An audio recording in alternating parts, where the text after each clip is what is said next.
Gran Casino de Ceuta les ofrece La Voz del Faro.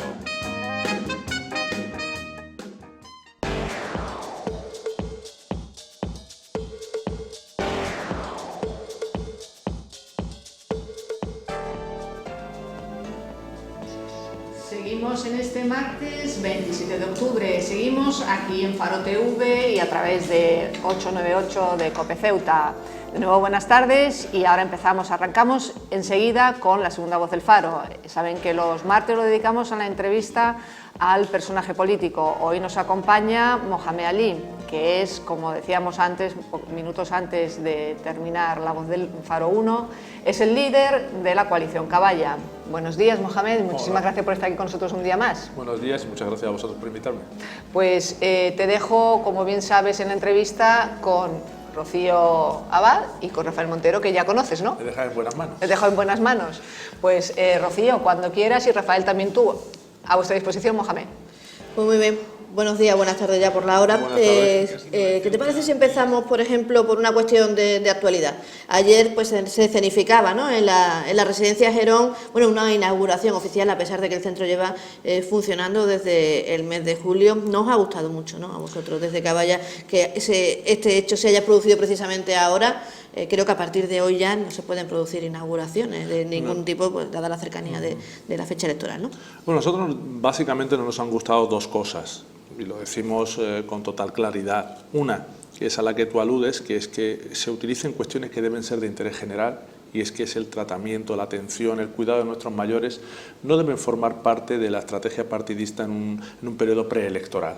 Nosotros consideramos que esto pone el nivel de una catadura moral muy bajo, deleznable, no admisible de un partido que gobierna ambas administraciones, tanto la ciudad como la delegación del gobierno, ¿no? Nos parece que este tipo de actitudes no son propias de fuerzas democráticas de gobierno que pretenden trasladar políticas de interés general y no aprovecharse de cuestiones que son muy sensibles a la ciudadanía, en la que estamos todos de acuerdo y que son nada más y nada menos que la atención a nuestros mayores, ¿no?, en lo que se refiere a la inauguración de la Fundación Gerón, de la clínica Fundación Gerón.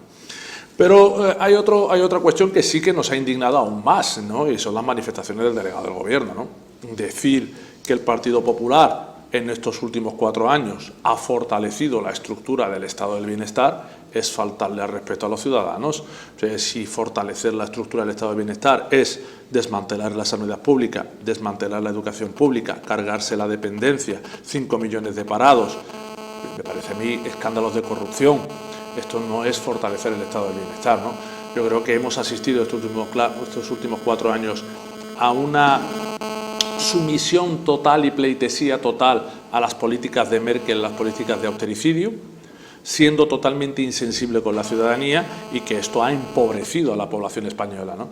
Por lo tanto, no nos parece de recibo que todo un delegado del Gobierno pues pueda sacar pecho en la inauguración de un centro para atender a nuestros mayores del fortalecimiento del estado del bienestar en estos últimos 4 años. Pues precisamente si hay algo que lleva el Gobierno local a gala es la gestión, ¿no? Como estaba refiriéndose en política social, desde las filas de la oposición, en este caso desde Caballa, ya le estamos escuchando, no, pues se le critica todo lo contrario, se le echa en cara que se haya convertido Ceuta algo así como una fábrica de pobreza, ¿no? Nosotros solemos criticar con datos. Evidentemente el Gobierno pues en muchas ocasiones queda en evidencia porque no puede rebatir los argumentos cuando se ponen papeles por delante, ¿no? Nosotros, cuando hablamos de una nefasta política social, yo le voy a dar datos de actualidad. No vamos, para no caer en que nos acusen de demagogia y todas estas cosas, vamos a hablar, por ejemplo, del Centro Asesor de la Mujer. Nosotros vemos en los medios de comunicación, en los vuestros, en estos en los que estoy ahora y en otros, que hay mujeres que denuncian que desde hace meses no se hacen una serie de actividades en el Centro Asesor de la Mujer. Y vamos y indagamos y resulta que hay una serie de desperfectos, patologías, deterioros en las instalaciones, que deberíamos hablar también de eso, como un centro de tan solo hace 5 años presenta ese estado, pero bueno, eso es otro debate, ¿no? Y vamos a ver y nos encontramos que hay un decreto de 16 de enero, se hace prácticamente 11 meses, de 16 de enero, donde se adjudica la obra para reparar los desperfectos del Centro Asesor de la Mujer y que todas estas mujeres puedan beneficiarse de esas actividades. Y el gobierno no ha hecho nada, ha caído totalmente en la inacción. Si hablamos de centros sociales de mujer, podemos hablar de comedores sociales, ¿no? Resulta que hay 150 niños que deberían estar en los comedores sociales y no lo están. El gobierno se enfada cuando Caballa lo denuncia, con datos, y ahora se sacan de la manga que es que lo van a meter. No, pero tiene que dar explicaciones de por qué estos niños no han estado comiendo en los comedores sociales durante estos meses, cuando se ha pagado. Yo creo que debería dar alguna explicación el gobierno, ¿no? Por tanto, nosotros cuando hablamos de una política social no acorde a la demanda que presenta esta ciudad, porque esta ciudad tiene problemas muy serios, no que lo diga Caballa, desgraciadamente, y ojalá podamos entre todos acabar con ello, pero el umbral de la pobreza es superior al 40%, el paro está por encima de 14.000 personas, es un paro galopante y muy preocupante de cara al futuro, 70% de paro juvenil, por tanto, escasez de vivienda. Hay una serie de elementos objetivos que ponen de manifiesto que no solamente hay que volcarse en la política social, sino que la política social debe ser eficiente, cuando menos para paliar los problemas que sufre la población. Y ni eso hace el gobierno del Partido Popular. Sí, usted acaba de decir, dado un dato que yo como ceutín me avergüenzo. Y yo sé que es difícil solucionarlo, ¿no? Pero ser la comunidad o la ciudad autónoma de mayor paro de Europa, desde luego no es para sentirse orgulloso, ¿no? Sé que hay dificultades, y sobre todo en un paro juvenil de una baja preparación, un 70%, pues tiene difíciles soluciones. Pero ¿se puede hacer algo por parte del gobierno local para paliar, al menos en parte, no en todo, porque sería imposible en parte, esa lacra que tenemos, sobre todo con los jóvenes que están tirados en las barriadas y que después nos lamentamos cuando se dedica a actividades no precisamente legales? Pues se lo digo sinceramente, nosotros desde Caballas creemos que sí se puede hacer algo, cuando menos intentar frenar el paro, ¿no? Es cierto que hay dificultades por la idiosincrasia de la ciudad, pero no es menos cierto que la actitud del gobierno y del PP para combatir el paro es una actitud de resignación. Y es una resignación un poco peligrosa, ¿no? Porque estamos hablando de una situación de desempleo que puede generar una inestabilidad social. Entonces, nosotros lo que planteamos por un lado es, ¿se está trabajando bien de cara a que haya inversión privada en la ciudad? Y que la inversión privada pues cree nuevos yacimientos de empleo y esos yacimientos de empleo puedan redundar en disminuir las listas de paro. Pues si nos vamos a la inversión privada en los últimos años es desastrosa. ¿Los instrumentos que tenemos hoy por hoy a nuestro alcance están sirviendo de alguna manera para frenar el paro, formar adecuadamente a nuestros jóvenes y que puedan enfrentarse al mercado laboral con garantías? Pues nosotros ya lo hemos puesto. Por ejemplo, planes de empleo.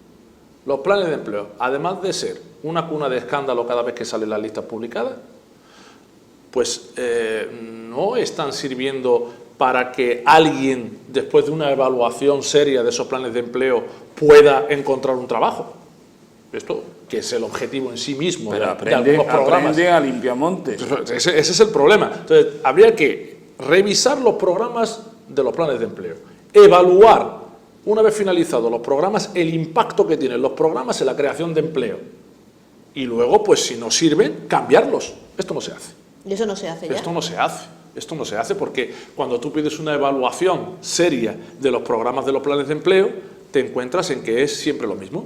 Es una rueda que echa a andar, pero no hay ni ya no solo una evaluación, sino una revisión, una supervisión con datos objetivos de qué repercusión está teniendo de los beneficiarios de esos programas en el mercado laboral. Esto no existe.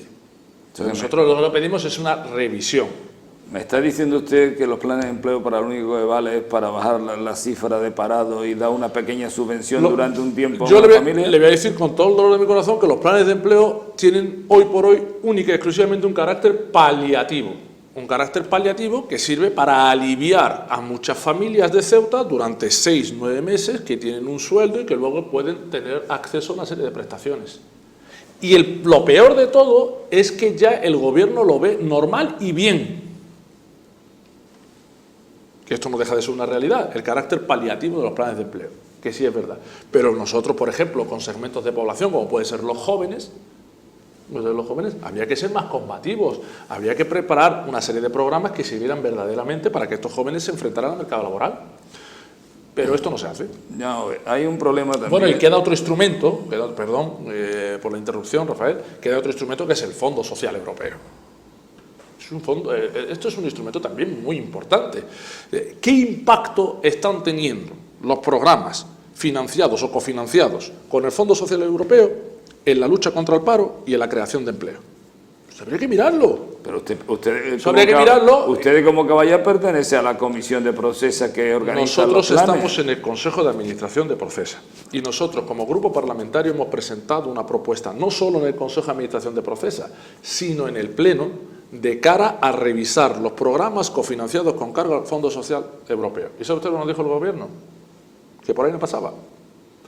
Ya no solo no pasaba por ahí, sino ni siquiera revisaba el impacto que le digo yo ahora, que es que, ¿qué menos que revisar si lo que estamos haciendo sirve para algo? Pues esto no se hace. Bueno, hay un tema que es muy preocupante en Ceuta y que no es nuevo, no es novedoso, y es la escasez de vivienda. Yo mantengo una teoría personal que pienso que se podían construir 2.000 viviendas en 4 años a un precio no mayor de 40.000 euros. Y cuando digo esto, pues me tacha alguno de loco. ¿Usted cree que sería posible paliar el problema de la vivienda en 4 años si hubiese una voluntad política? Yo creo que sí. No estoy en condiciones de decir las cifras exactas, tanto en el número de viviendas como en los precios, pero en torno a las cantidades que ha dado usted. Vamos a ver. Ceuta, primero, tiene que atender este asunto con la seriedad y el rigor que debe.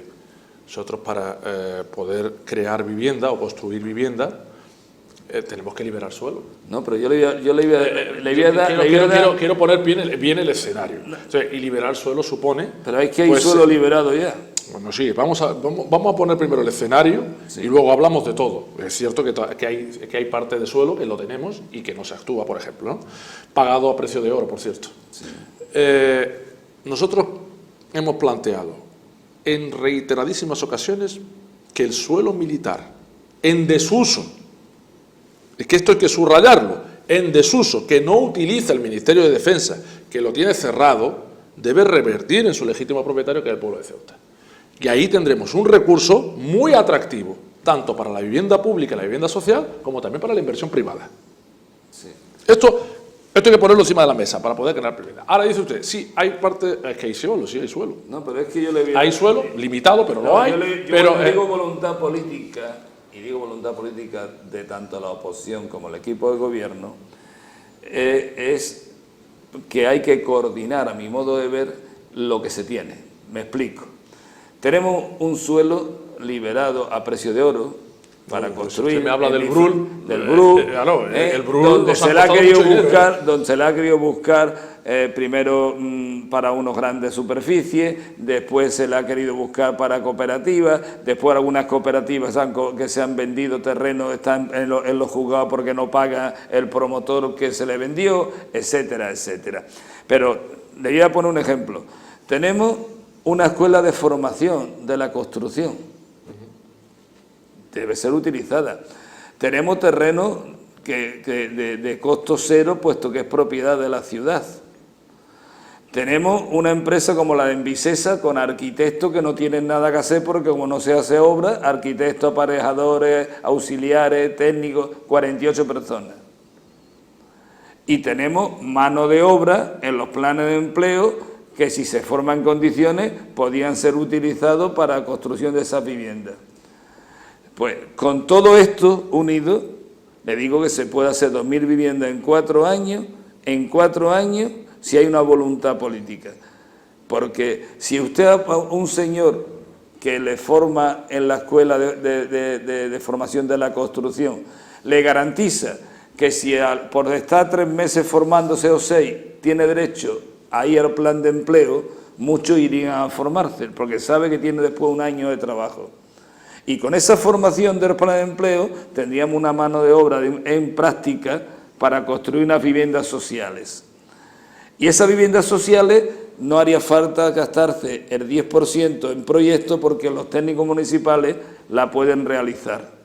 Y esas viviendas sociales, la materia prima para la construcción estaría exenta de ICI porque son para la propia municipio. Por lo tanto, si usted le quita el costo del terreno a una vivienda de 90 metros, le quita parte de la mano de obra y le quita los impuestos y las tasas, una vivienda para un señor que pueda pagarla en 20 años a 100 euros mensuales, en 35 o 40.000 se puede edificar. Por lo tanto, no es una locura. Ahora, ¿hay esa voluntad política? Yo le digo, no la veo ni en la oposición ni en el equipo de gobierno. En la oposición no puede decir que no la ve, porque la oposición ha planteado en reiteradas ocasiones medidas muy concretas. Pero estas medidas que la tenemos, Mohamed Ali, es que la tenemos. Los presupuestos, por ejemplo, de la ciudad para crear vivienda, y concretamente la parcela aludida por usted del Brul, medidas que han sido desechadas por el gobierno. Bien, pero, o sea, pero a la oposición poco se le puede imputar en ese sentido, pero yo le pregunto, no es que no solamente perdóneme, yo le pregunto como oposición, ¿tiene utilidad una empresa como Envisesa con 48 personas que no tienen nada que hacer? Efectivamente. Se le está sacando, hay un problema evidente de se le está sacando rendimiento a un edificio de 4 plantas para que forme a 15 posibles albañiles, cuando se puede formar a 100 a la vez, y con el mismo costo de profesorado. Es uno de los problemas que tiene este gobierno. Lo primero que hay que decir es que no se están optimizando los recursos existentes ya. Es ahí donde voy. Y esto es incuestionable. No solamente en las cosas que ha aludido Rafael, sino en muchísimas otras. Pero el problema de la vivienda es eso, sí, es un problema de voluntad política. Un problema de voluntad política, no solamente, por ejemplo, la parcela del Brul, aludida por usted, sino en la posibilidad y en la obligación que tenemos de recuperar suelo, que repito, está en desuso. Otra cosa es optimizar los recursos. Evidentemente, ¿hay arquitectos en Envisesa que están ahora sin hacer nada? Pues sí. ¿Que hay que darles trabajo? También, pero eso le corresponde al gobierno. Y a la oposición es que la oposición lo exige. Vamos al diario de sesiones, a las actas de sesiones, y veremos cómo se piden las cosas. Lo que pasa es que se desechan por la mayoría absoluta y levantar la mano. Esto es lo que nos ha tocado, que hay un rodillo de una mayoría absoluta y es la que manda. Y legítimo, que es legítimo y respetable. Lo que quiero decir pero que el tema de la vivienda es un tema. Es un problema de fácil solución. 2.000 viviendas en 4 años. ¿Sabe usted qué significaría si el gobierno la quiere regalar? 80 millones de euros sería el costo.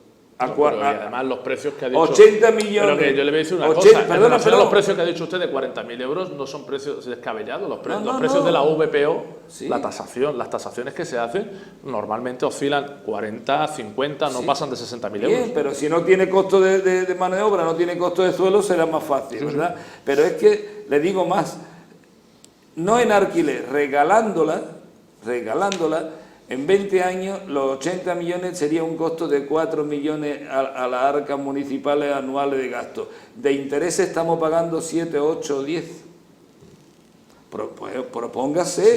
Póngase en marcha. Rafael, yo creo que debe usted leer más las actas, tanto de los plenos como de los consejos de administración, y verá cómo se piden las cosas, pero por la regla de la mayoría se desechan. Bueno, Rocío.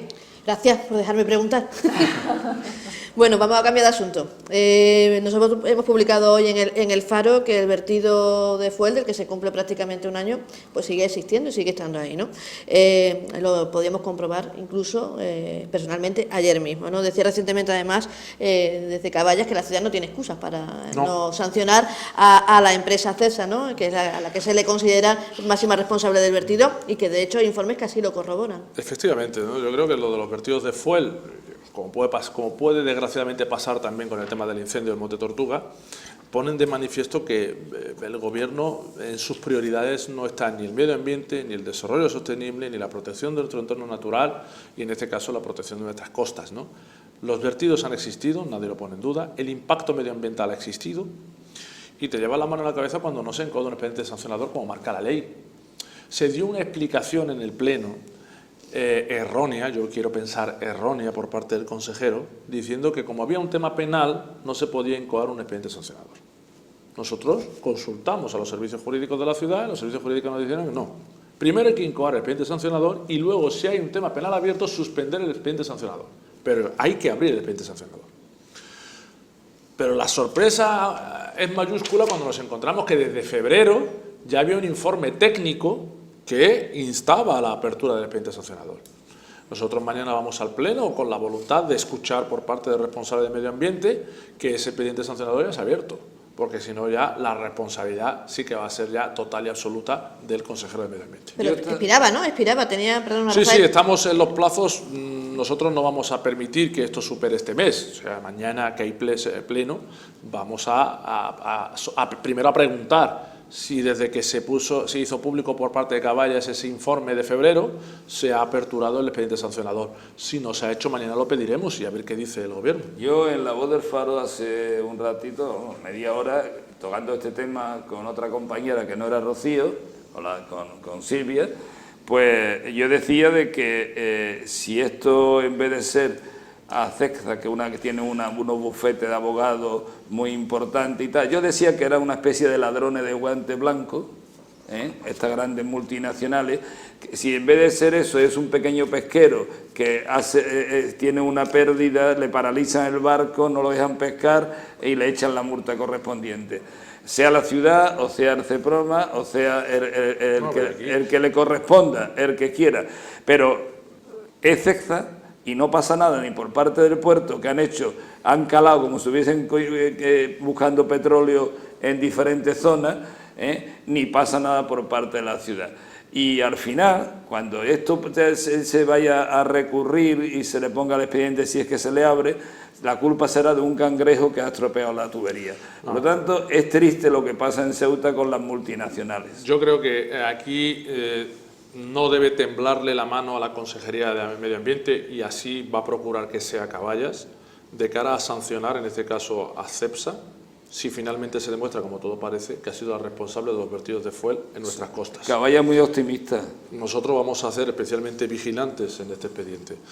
Y tengo que decir, y hay que exigir el mismo rigor y la misma aplicación de la ley cuando se sanciona a un pobre pescador que lo único que ha ido es llevar su caña y no tenía la licencia, y se le sanciona, Sí, sí. Y si se le sanciona y no se tiene ni el más mínimo remordimiento. Por lo tanto, aquí hay que medir bien las cosas. CEPSA ha infringido la ley, ha contaminado nuestras costas. Si esto se demuestra, tiene que pagar.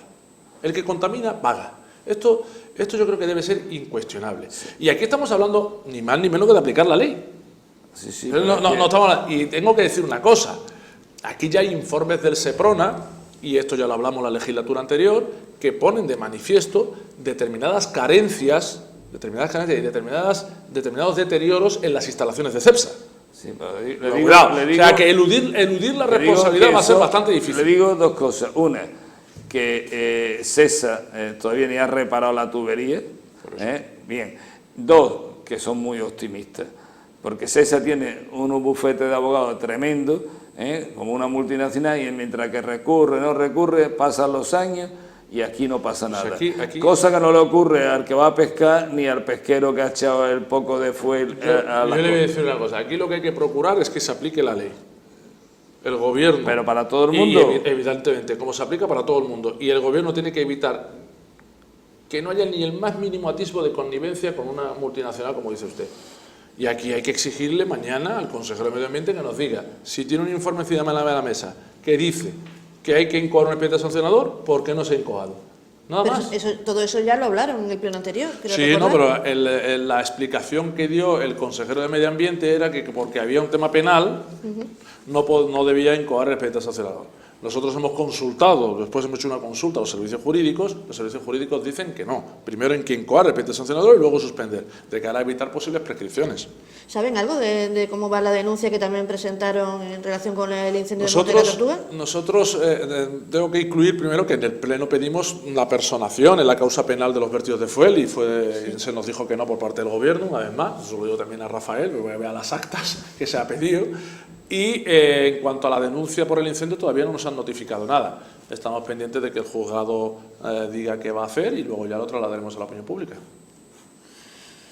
Bueno, pues vamos a hablar, si le parece también, del pleno de mañana, porque va a haber de nuevo una sesión maratoniana, son 2 plenos realmente, en una única sesión. El primero precisamente, bueno, pues para hablar o para debatir, ¿no?, la aprobación definitiva del reglamento, de esa modificación del reglamento de la Asamblea, que es lo que pretende, bueno, pues es introducir algunas reformas, ¿no?, en cuanto al contenido, duración y otros aspectos, ¿no?, de la que regula las sesiones plenarias. En la comisión informativa, Caballa se posicionó en contra, si mal no recuerdo. No sé si va a repetir ese mismo voto mañana. Pues va a depender de la voluntad de consenso que tengan los distintos grupos, ¿no? Nosotros lo que hemos dicho desde el primer día y en la misma comisión es que un reglamento, que son las reglas de juego, debe ser aprobado desde el consenso. Evidentemente, Caballas no va a participar de la aprobación de un reglamento única y exclusivamente con los votos del Gobierno. A nosotros nos parece que eso es un error desde el punto de vista de calidad democrática de la institución. También tengo que decir que hay que apelar también a la seriedad y al rigor del resto de grupos. O sea, la aprobación de un reglamento obedece a una negociación. Vamos a ubicarnos. Una negociación con un gobierno con mayoría absoluta. Tampoco lo olvidemos. Y a partir de ahí, evidentemente, el reglamento no va a ser del gusto total de Caballas, ni tampoco del PSOE, ni del MDC, ni de Ciudadanos, ni tampoco del PP. Se trata de que entre todos tengamos la responsabilidad y la altura de mira suficiente para poner encima de la mesa cuestiones que sirvan para que primero la institución funcione eficazmente, que no lo hace ahora. ¿Y que no lo hace ahora de ese reglamento, ¿no?, o de esa modificación? Yo ahora le diré que no lo hace ahora porque, por ejemplo, las sesiones plenarias, por ejemplo, como la de la mañana, se convierten en un tedio. Se convierten en sesiones odiosas que van a fomentar el desinterés de los ciudadanos por la política. Y este camino es un camino erróneo. ¿Qué planteamos nosotros? Que también tengo que decirle que Caballas es el grupo parlamentario que más cosas ha planteado en la reforma del reglamento. Por ejemplo, nosotros hemos planteado que haya 2 sesiones plenarias, una de control de la acción del Gobierno y otra de propuestas. Hemos planteado, por ejemplo, que la contratación, los grandes contratos, los superiores a 6 millones de euros, tengan necesariamente, por ley, que no sabemos por qué el PP no lo aplicaba anteriormente, por ley, tratarse en el Pleno. Hemos planteado, por ejemplo, que en los plenos extraordinarios, en vez de tener un plazo de 2 meses el Gobierno para convocarlos, y ya se ha desvirtuado la actualidad, ya se ha olvidado todo el mundo del asunto, pues el plazo no supere un mes. En definitiva, una serie de cuestiones que van a servir, primero, para tener más participación, tener más transparencia y que sean más dinámica la institución y más accesible a los ciudadanos. Yo, a esta hora, un día antes, no estoy en condiciones de decir si se va a aprobar. Aunque yo he consultado en la mañana de hoy a varios grupos y todavía no tenían decidido el voto. O sea, así, vamos un poco a ciegas mañana. Nosotros tenemos claro que de aprobarse, tiene que aprobarse con una mayoría que sea muy... Si puede ser la unanimidad, mejor. Pero si no es la unanimidad, pues que sean el mayor número de grupos posible. Porque si no estamos hablando de unas reglas de juego pactadas, sino de una imposición de una mayoría a una minoría, ¿no? Y entonces eso no es un reglamento. No, señor Ali, usted decía antes que esos plenos le va a quitar viveza y sobre todo transparencia para la ciudadanía. ¿Por qué se limita las propuestas que quiera hacer un grupo? O sea, ¿por qué se limita a 5 o a 3 las propuestas, que habrá meses que se habrá que llevar a 8 y hay meses que no habrá ninguna?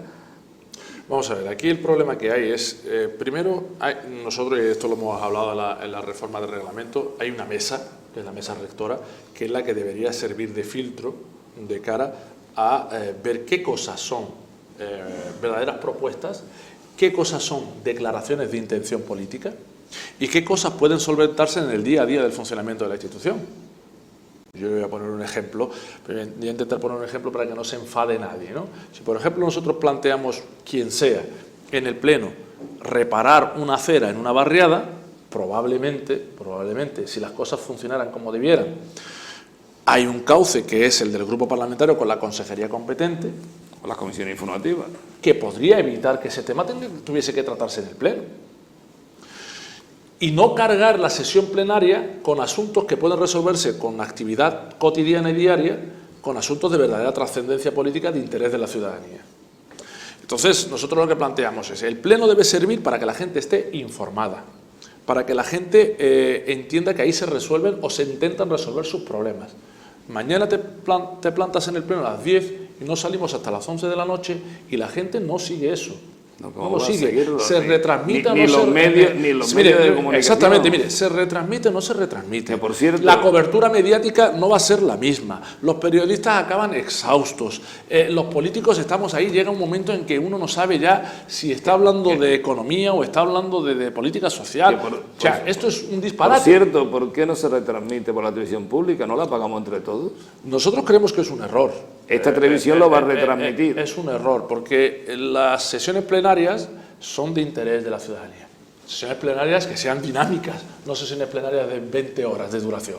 Por eso no lo aguanta nadie. Bien. Pero evidentemente, si estuviese bien reglado el pleno, si nosotros esperemos que así sea con la aprobación del reglamento, si finalmente se produce, el siguiente paso será, si esto ya está ordenado, pues ahora no hay excusa, porque decían que esto, pues tantas horas... la excusa que ha dado el gobierno, que no es una excusa convincente. Que no la aguanta nadie, es una opinión suya, porque igual yo la aguanto. Porque me interesa mucho. Hablando en términos un poco objetivos, es cierto que una secuencia de 20 horas seguidas es difícilmente seguida por ningún telespectador, ¿no? Parece complicado. Televisión Faro pero que nuestra idea es que la se va a retransmitir, porque creo que de otra forma es ocultarle lo que está pasando. No, evidentemente, y siendo más un medio público. Pero nuestra idea es que se retransmita. Sí. Esto se ha tratado, creo que en el último Consejo de Administración de la tele, y como todavía no se había aprobado el reglamento, ya se ha alcanzado, por ejemplo, a garantizar por acuerdo del Consejo de Administración que el pleno de presupuesto y el pleno de debate sobre el estado de la ciudad se retransmita íntegramente. Ahora no es que no se retransmita, se cubre el pleno, pero lo que hace es un resumen. Entonces nosotros creemos que una vez se regule en el reglamento un buen funcionamiento del pleno, debemos retomar necesariamente el que el pleno esté cubierto por la tele pública íntegramente. Hay una cosa que en este reglamento creo que se ha llevado, y es el número de asistentes por grupo, asistentes o asesores, no sé cómo lo llamáis, que me parece que no va en consonancia con los tiempos que corremos. Quiere decir, que un grupo de un señor diputado tenga 2 asistentes, o que un grupo... dos o tres asistentes, o que un grupo de 4 tenga 3 asistentes, eso me da la impresión que ni en el Senado, ¿no?, que tiene uno por senador. Por lo tanto, me parece que es un abuso, y lo digo como lo pienso. Históricamente, el asistente del grupo era una persona que tenía que ir a recoger los expedientes, a enseñárselos. Yo sería mucho más partidario de que todo aquel que quiera tener dedicación exclusiva, aunque esté en la oposición, que cobre como dedicación exclusiva, igual que un diputado, para que se dedique a controlar y a gestionar su oposición. Ahora, que un señor no tenga dedicación exclusiva, pero luego tenga 3 asistentes, que vale el doble de lo que costaría que un diputado de la Asamblea en oposición estuviera cobrando un sueldo, me parece que no va en consonancia. Y ahí no he visto ninguna oposición por parte de ningún partido. Bueno, ya vuelvo a decir que no nos lees, no nos sigues. Nosotros la semana pasada, cuando dijimos que por qué votábamos en contra, no solamente votábamos en contra porque no había consenso, sino, por ejemplo, nosotros creemos que los concejales no deben cobrar por ir al pleno, y también consideramos que no deben tener esos asesores que dices tú.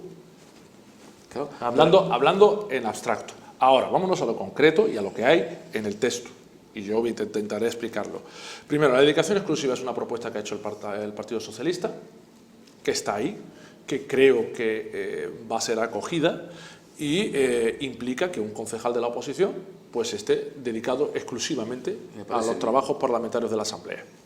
Yo le voy a dar mi opinión personal. Yo, si hay consenso, la apoyaré. No es mi propuesta ni es mi idea. Yo considero que a mí no me gusta. Y le voy a decir por qué. Y le voy a decir por qué. Hay un componente vocacional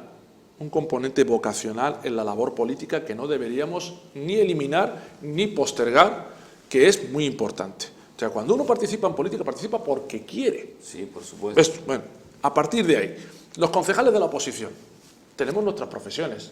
Sí. Si uno no tiene una profesión, no es culpa de la política. Sí. Entonces, a partir de ahora se abre la puerta a quien no tenga profesión, pues venga a la oposición para cotizar a la Seguridad Social y pues ser un profesional de la política. A mí eso me parece no me parece correcto, pero entiendo el argumento de los que defienden esto, ¿no? Porque hay compañeros y compañeras que defienden esto en el sentido de que, aun teniendo un trabajo, si uno pretende dedicarle el tiempo que debe a la labor de oposición, a la labor parlamentaria, se puede desatender en cierta medida y se puede uno ausentar de determinados foros, como consejos de administración, comisiones, y ahí está el debate. Yo admito que es un debate, que los argumentos, que hay argumentos en favor y en contra, pero repito, creo que la solución, si esto sale adelante, es una solución, cuando menos que puede ser digerida por todos, porque la idea es incluir, quiero informarle por la mañana, la idea es incluir el concejal o la concejala de dedicación exclusiva,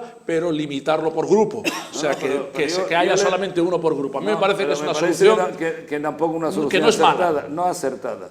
Vamos a ver, si yo estoy con usted y yo he pertenecido. Todavía tengo que explicar lo de lo eventual, sí, que no lo he explicado. Yo he estado en política. Si me lo permite, lo haré, ¿eh? No, y por lo tanto es vocacional. Y eso no, usted tiene su profesión y no quiere acogerse a la dedicación exclusiva, sigue usted con su profesión. Nadie le obliga a acogerse a esto. Ahora, si es usted una persona que quiere hacer una oposición digna y un control, pero no puede por su profesión, está en el Consejo de Administración que le corresponde, en la comisión informativa y tal. Hombre, lo lógico es que sea mucho más rentable que usted como político esté fiscalizando al gobierno a que le pongan 3 asesores que no dejan de ser 3 puestos de trabajo, Rafael, del que sigue en la lista que no ha salido. Creo que no me he explicado bien. Yo he dicho que hay argumentos en uno y en otro lado. Y que, evidentemente, si hay consenso, yo lo hago. ¿Usted está de acuerdo en que haya 3 asesores por grupo? Pues también no me ha dejado terminar. Déjeme explicarme. Le estoy diciendo, no hay que vincular la dedicación exclusiva a los asesores porque no tiene nada que ver. Y le voy a decir por qué. La dedicación exclusiva, ya le he dicho mi opinión personal, pero que en aras a que haya consenso y siendo una propuesta de otro grupo parlamentario, yo entiendo que se puede sacar adelante. Y me parece un acierto limitarla por grupo. Me parece un acierto que haya un concejal o una concejala con dedicación exclusiva de la oposición por grupo. Me parece correcto. En cuanto a los personal eventual yo le voy a decir por qué. ¿Qué ha pasado aquí históricamente? Porque uno no puede descontextualizar lo que ha pasado aquí. Aquí, desde el año 2003, que es cuando gana Vivas por mayoría absoluta con 19 concejales, hasta esta última legislatura ha habido unas mayorías absolutas abrumadoras. Abrumadoras hasta el punto de que los grupos políticos eran reducidos a 3, 2 y un concejal. Ahora ya ha cambiado, pero prácticamente estuvimos así 2 legislaturas. Una mesa rectora copada por el gobierno, sin participación de la oposición. Y se planteaba la posibilidad de dotar de recursos a grupos minoritarios frente a un gobierno de mayoría absoluta de 19 y 18. Esto es lo que ha pasado históricamente. Ahora dice usted, los eventuales, ya he dicho cuál es mi opinión. Nuestra opinión no deberían haberlos. Lo he dicho, es que lo hemos dicho públicamente la semana pasada. Que tenga uno por grupo. No tendría que haberlos. Esta es nuestra opinión.